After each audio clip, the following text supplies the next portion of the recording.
Hey, Paul, what's the deal with that blue amp over there?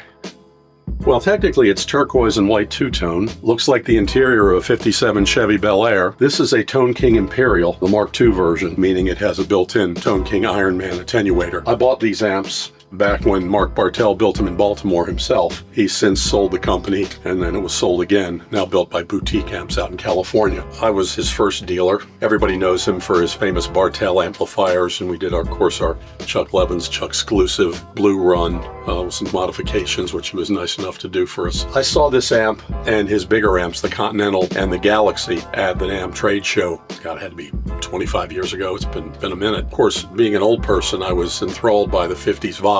Then when I played them, enthralled would be a mild term for what I was. I had to excuse myself. Anyway, it's always been a spectacular sounding amplifier. The clean channel is your classic mid-60s blackface Fender kind of tone. The left channel is the overdrive tone, which is very reminiscent of a Vox AC amp. If you turn some of the treble back and the mid bite up down a little bit less, like a Tweed, 50s era Fender. The original one did not have the attenuator, which is what the Mark II has.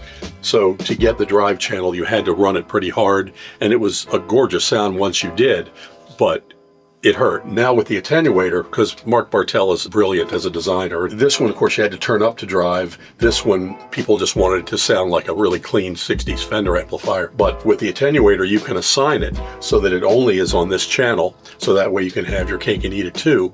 Or if you want to get the sound of a smaller, like a Champ or a Princeton, being turned up and hurting itself, you can assign the attenuator to be on both channels. So that way, if you don't need clean headroom, you can get overdriven blackface amp and overdriven Tweed or overdriven Vox AC amp. The original version without the attenuator, because it didn't have the big transformer in there, was also very light, which also was a selling feature. The new version with the attenuator isn't as light, but it's not brutal. This is the amplifier that kind of gave him his start. He's just gone on to more brilliant things. The Bartel amplifiers that are now famous are a very different amplifier. It's not just he sold the company, signed a non-compete clause, and after the time elapsed, decides to start building them again. No, it's he's one of those people that can think of incredible things and has the engineering prowess to actually bring them to life. Superb amplifier. If you ever get a chance to try one out, you would enjoy it. When you look at what things cost nowadays, these are not that brutal considering how exquisite the sound is. You owe it to yourself to try it, and if you're lucky enough to buy it.